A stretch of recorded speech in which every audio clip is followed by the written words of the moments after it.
নমস্কার বন্ধুরা, আমি সোমা। গোপালের হেসেল চ্যানেলে আপনাদের সবাইকে স্বাগত। অনেককেই বলতে শুনি নিরামিষ রান্নার দিনে কি রান্না করব এটা চিন্তা করেই নাকি তাদের ঘুম উড়ে যায়। তাদের উদ্দেশ্যে বলি, একটুও চিন্তা না করে গোপালের হেসেল চ্যানেলটাকে কিন্তু ভরসা করতে পারেন। কেননা এই চ্যানেলে প্রত্যেক দিন আমি দুর্দান্ত স্বাদের সব নিরামিষ রেসিপি শেয়ার করি, যার আজকেও কিন্তু অন্যথা হয়নি। তাই চলুন সময় নষ্ট না করে রান্নাটা করে ফেলি। আজকে প্রথম রান্নাটা করব, তার জন্য কড়াইয়ে অল্প জল নিয়ে গরম হতে বসিয়ে দিয়েছি। এবার এর মধ্যে অল্প নুন দিয়ে দিলাম। এবার এই জলের মধ্যে দিয়ে দেব মটরশুঁটির খোসা। আমি এখানে মটরশুঁটির পরিমাণটা বলছি না, কেননা এই খোসাটা আপনারা নিজেদের ইচ্ছে মতো বা প্রয়োজন মতো নিতে পারেন। এবার জলের মধ্যে দিয়ে দিচ্ছি। জলের মধ্যে একটু ভালো করে ডুবিয়ে দিচ্ছি। এবার ফ্লেমটাকে মিডিয়ামে রেখে একটা লিড লাগিয়ে 4-5 মিনিট আমি এই খোসাগুলোকে ভাপিয়ে নিচ্ছি। মটরশুঁটির খোসাগুলোকে মিনিট 5 ভাপিয়ে নিয়েছি। এবার ঢাকা তুললাম। এগুলো কিন্তু এখন সফট হয়ে গেছে। এবার আমি গ্যাসটা বন্ধ করে দিলাম। আর জল থেকে এবার এই খোসাগুলোকে ছেঁকে তুলে আমি একটা প্লেটের মধ্যে রেখে দিচ্ছি, যাতে এটা একটু ঠান্ডা হয়ে যায়। আর তারপর আমি নেক্সট স্টেপের দিকে এগোবো। ভাপিয়ে নেওয়া মটরশুঁটির খোসাগুলো ঠান্ডা হয়ে গেছে। এবার এগুলোকে বেটে নেব। সেজন্য মিক্সির জারটা নিয়ে নিয়েছি। এর মধ্যে এই খোসাগুলো দিয়ে দিচ্ছি। বন্ধুরা, আপনারা আমার রেসিপি দেখার সাথে সাথে আমার ফেসবুক পেজ গোপালের হেসেল, তাতেও ভিজিট করতে পারেন। ডেসক্রিপশন বক্সে লিংক দেওয়া আছে। এবার এর মধ্যে অল্প একটু জল দিয়ে দিচ্ছি, মানে এগুলো বাটার জন্য যতটুকু জলের দরকার। এবার এটা বেটে নিয়ে একটা মিহি পেস্ট তৈরি করে ফিরে আসছি। খোসাটা ভালো করে বেটে নিয়েছি। এবার একটা বড় বাটির ওপর একটা ছাঁকনি রেখে দিলাম। এর মধ্যে খোসা বাটাটা ঢেলে দিচ্ছি। বেটে নেওয়া সমস্ত খোসাটা ছাঁকনির মধ্যে ঢেলে দিয়েছি।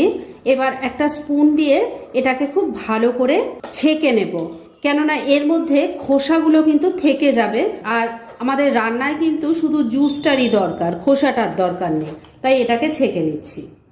জুসটা দেখুন পুরো ছাঁকনি দিয়ে আমি ছেঁকে নিয়েছি। আর এই যে ছিবড়েটা এর মধ্যে পড়ে রয়েছে।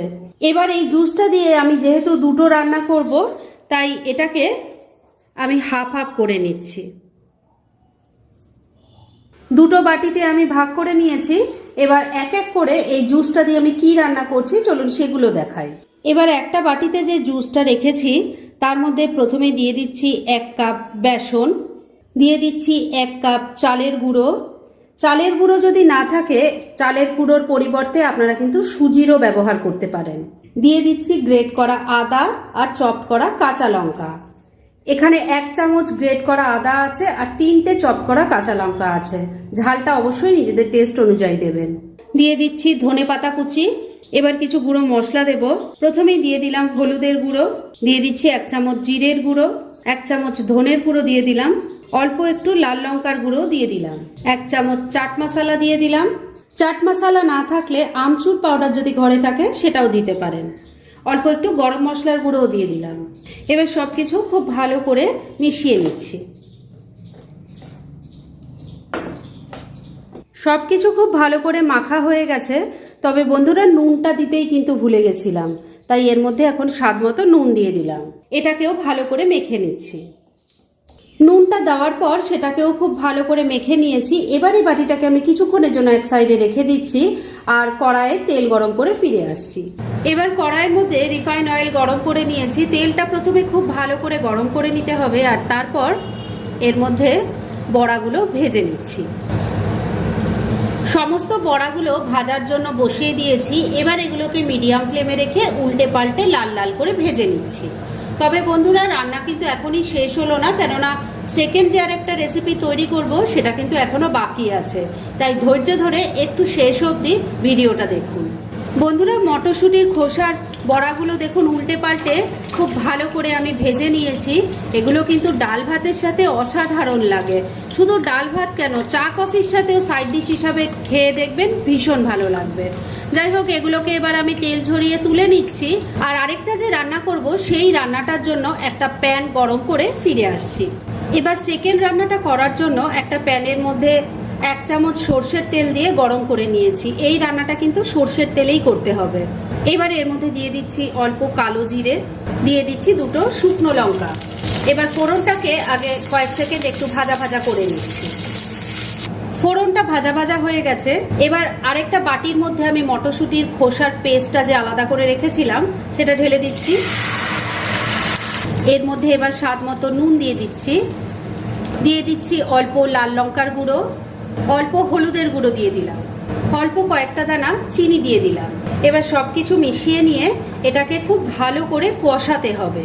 আর এই কষাতে কষাতেই দেখবেন এটা কিন্তু অনেকটা ঘন হয়ে যাবে। কোন পর্যায়ে আসলে আপনারা বুঝবেন যে রান্নাটা হয়ে গেছে, আমি সেটা অবশ্যই আপনাদের বলে দেব। 3-4 মিনিট মিডিয়াম ফ্লেমে নাড়াচাড়া করতে এটা দেখুন কতটা ঘন হয়ে গেছে। এটা কিন্তু এখন একদম রেডি হয়ে গেছে। এর মধ্যে আর কিচ্ছু দেওয়ার দরকার নেই। এটা এইভাবেই গরম ভাত দিয়ে খেয়ে দেখুন, এক থালা ভাত কিন্তু শুধু এটা দিয়েই খাওয়া হয়ে যাবে। এবার সেকেন্ড রেসিপিটাও তো রেডি হয়ে গেছে। গ্যাস বন্ধ করে দিলাম। এবার এটাকে নামিয়ে রাখছি আর দুটোকে একসাথে পরিবেশন করে আপনাদের দেখাচ্ছি। ফ্রেন্ডস, আমার আজকের মটরশুঁটির খোসা দিয়ে দুটো রেসিপি একদম রেডি হয়ে গেছে এবং আমি সার্ভ করে দিয়েছি। এই দুটো রান্না দেখার পর থেকে আপনাদের কিন্তু মটরশুঁটির খোসা আর ফেলে দিতে একটুও ইচ্ছে করবে না। আর এই রান্না দুটো অবশ্যই করে খান, আর তারপর কেমন লাগলো প্লিজ প্লিজ কমেন্ট করে জানাবেন। এরকম ধরনের অনেক ভালো ভালো নিরামিষ রেসিপি আপনারা গোপালের হেসেল সার্চ করলেই পেয়ে যাবেন, যার মধ্যে থেকে কিছু কিছু আমি সাজেস্টেড বক্সেও দিয়ে দেব, সেখান থেকেও আপনারা দেখে নিতে পারেন। তাই গোপালের হেসেল অবশ্যই ভিজিট করুন। আর আপনারা কেমন ধরনের রেসিপি চাইছেন সেটাও কিন্তু আমাকে জানাতে পারেন। আমি চেষ্টা করব সেই সব রেসিপিগুলো আপনাদের সাথে শেয়ার করার। আর আমার আজকের এই রেসিপি যদি আপনাদের ভালো লাগে আর ইউজফুল বলে মনে হয়, তাহলে যারা এখনও আমার চ্যানেলটাকে সাবস্ক্রাইব করেননি তারা প্লিজ প্লিজ সাবস্ক্রাইব করুন। তাহলে আজকের মতো এখানেই শেষ করছি। পরদিন আবার এরকমই কোনো ভালো রেসিপি নিয়ে চলে আসব। আপনারা সবাই খুব ভালো থাকুন, সুস্থ থাকুন।